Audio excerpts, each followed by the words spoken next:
Perkenalkan, nama saya Ika Dini Faricah, peserta Latsar CPNS golongan 2, gelombang 4 angkatan 13. Di sini saya akan memaparkan video refleksi bela negara dari tokoh Indonesia, yaitu Purnawirawan Kapolri almarhum Jenderal Hugeng Imam Santoso. Sebelumnya, apa sih bela negara itu? Dan apa saja nilai-nilai yang terdapat dalam bela negara? Mari kita simak berikut ini penjelasannya. Bela negara adalah tekad, sikap, dan perilaku serta tindakan warga negara, baik secara perseorangan maupun kolektif, dalam menjaga kedaulatan negara, keutuhan wilayah, dan keselamatan bangsa dan negara, yang dijiwai oleh kecintaannya kepada Negara Kesatuan Republik Indonesia, yang berdasarkan pada Pancasila dan UUD 1945, dalam menjamin kelangsungan hidup bangsa Indonesia dan negara dari berbagai ancaman. Apa saja nilai-nilai bela negara itu? Nah, berdasarkan Undang-Undang Nomor 23 Tahun 2019 tentang Pengelolaan Sumber Daya Nasional untuk Pertahanan Negara Pasal 7 Ayat 3, nilai dasar bela negara meliputi 1. Cinta tanah air, 2. Sadar berbangsa dan bernegara, 3. Setia pada Pancasila sebagai ideologi negara, 4. Rela berkorban untuk bangsa dan negara, dan 5. Kemampuan awal bela negara. Kali ini kita akan belajar meneladani sikap bela negara dari tokoh Indonesia, yaitu Purnawirawan Kapolri almarhum Jenderal Hugeng Imam Santoso.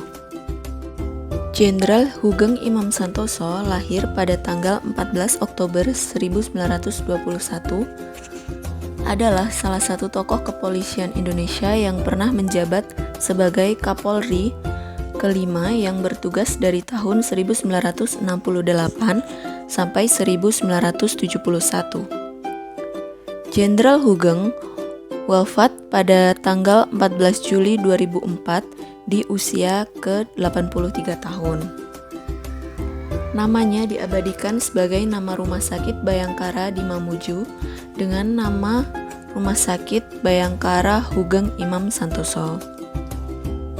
Jenderal Hugeng mengawali pendidikannya di HIS atau Sekolah Belanda untuk Bumi Putra, yaitu sekolah pada zaman penjajahan Belanda.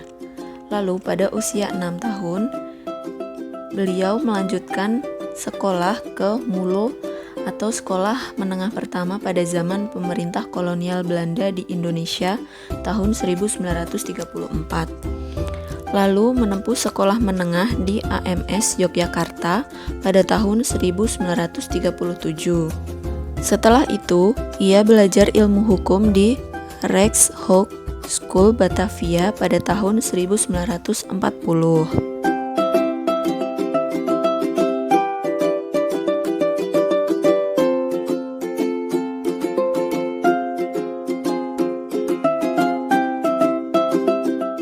Berikut adalah contoh sikap Jenderal Hugeng yang dapat diteladani masyarakat, khususnya ASN Republik Indonesia. Yang pertama adalah jujur. Jujur yang tak kenal kompromi. Jauh sebelum menjabat sebagai Kapolri, Jenderal Hugeng sudah terkenal akan kejujurannya saat bertugas di Medan. Saat bertugas di Medan dengan pangkat Kompol, Hugeng mengobrak-abrik bandar judi. Dia membongkar suap-menyuap pada para polisi dan jaksa di Medan yang menjadi antek bandar judi. Hugeng tak mempan disuap. Barang-barang mewah pemberian bandar judi dilemparnya keluar jendela. Lebih baik hidup melarat daripada menerima suap atau korupsi. Itu prinsip hidup Hugeng yang ditirunya dari Wakil Presiden Muhammad Hatta. Karirnya terus menanjak. Pada 15 Mei 1968, Presiden Soeharto melantik Jenderal Hugeng menjadi Kapolri. Jenderal Hugeng tak mau menerima suap 1 sen pun. Bahkan istrinya yang berjualan bunga disuruh berhenti. Jenderal Hugeng takut profesi istrinya akan dijadikan celah orang-orang yang ingin menyuapnya. Jenderal Hugeng bahkan tak punya mobil pribadi. Sehari-hari beliau mengandalkan mobil dinas untuk memantau kondisi Jakarta. Jika jalanan macet, Jenderal Hugeng tak segan turun dari mobilnya dan mengatur lalu lintas bersama ajudannya. Jenderal Hugeng juga tak kenal kompromi mengusut berbagai kasus kejahatan. Beliau tidak peduli siapa backing orang itu. Jika bersalah memang harus ditindak. Yang kedua yang patut kita teladani dari Jenderal Hugeng yaitu tak mempan digoda suap dan wanita cantik. Ketiga, demi kebenaran, Hugeng tak gentar melawan siapapun. Kapolri Jenderal Hugeng tak gentar berhadapan dengan siapapun untuk menegakkan kebenaran. Salah satu contohnya adalah Hugeng berusaha mengungkap kasus pemerkosaan seorang penjual telur bernama Sumarijem di Yogyakarta. Padahal dalam kasus itu, anak seorang pejabat dan seorang anak pahlawan revolusi diduga ikut menjadi pelakunya. Hugeng sadar proses di pengadilan berjalan penuh rekayasa. Sumarijem yang menjadi korban malah menjadi tersangka. Hugeng bertekad mengusut tuntas kasus ini. Dia siap menindak tegas para pelakunya walau dibackingi pejabat. Namun, Presiden Soeharto yang turun tangan menghentikan kasus pemerkosaan ini. Dalam pertemuannya di istana, Presiden Soeharto memerintahkan kasus ini tak lagi ditangani Hugeng, melainkan ditangani oleh tim pemeriksa pusat Komkaptib. Hugeng sadar ada kekuatan besar untuk membuat kasus ini menjadi bias. Namun pada tanggal 2 Oktober 1971, Hugeng dipensiunkan sebagai Kapolri. Beberapa pihak menilai Hugeng sengaja dipensiunkan untuk menutup kasus pemerkosaan Sumarijem ini. Yang keempat, Jenderal Hugeng terkenal sebagai sosok yang disiplin. Jenderal Hugeng bukan tipe Kapolri yang gemar duduk manis di kantor. Hugeng bahkan kerap turun langsung mengatur lalu lintas di perempatan. Hugeng berpendapat bahwa seorang polisi adalah pelayan masyarakat, dari mulai pangkat rendah sampai tertinggi. Tugasnya adalah mengayomi masyarakat. Beliau merupakan sosok yang disiplin. Beliau selalu tiba di Mabes Polri sebelum pukul 7 waktu Indonesia Barat. Sebelum sampai di kantor, beliau memilih rute yang berbeda dan berputar dahulu dari rumahnya di Menteng, Jakarta Pusat. Maksudnya, untuk memantau situasi lalu lintas dan kesiapsiagaan aparat kepolisian di jalan.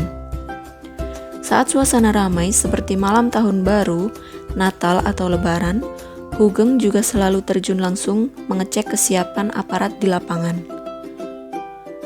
Beliau bahkan pernah menyamar untuk membongkar sindikat peredaran narkoba. Selanjutnya, yang patut kita teladani dari Jenderal Hugeng yaitu keberaniannya dalam membongkar korupsi di Polri. Meskipun tak lagi menjabat sebagai Kapolri, Jenderal Hugeng tetap memberi perhatian khusus kepada Polri. Pada tahun 1977, Hugeng yang tak lagi menjabat sebagai Kapolri mendapatkan laporan dari seorang perwira menengah polisi yang berdinas sebagai provos tentang dugaan tindakan korupsi sejumlah perwira tinggi polisi di bagian Jawatan Keuangan. Beliau lantas segera menulis memo pribadi kepada Kapolri saat itu, yaitu Jenderal Widodo Budidarmo. Isinya, Jenderal Hugeng mengkritik habis-habisan perilaku polisi bergaya hidup mewah. Karena tidak mendapatkan respon baik dari Kapolri, Hugeng lantas membocorkan dugaan korupsi itu kepada beberapa media. Tidak lama kemudian meledaklah kasus dugaan korupsi tersebut mencapai 6 miliar rupiah. Setelah diusut, sejumlah petinggi polisi terlibat dalam kasus korupsi itu, seperti Deputi Kapolri, Letjen Polisi Siswaji, dan 3 perwira kepolisian lainnya. Mereka lantas divonis bersalah dan dipenjara. Itulah beberapa contoh sikap bela negara yang dapat kita teladani dari Jenderal Hugeng Imam Santoso. Beliau adalah sosok polisi yang sederhana, anti suap, dan tidak silau dengan kemewahan.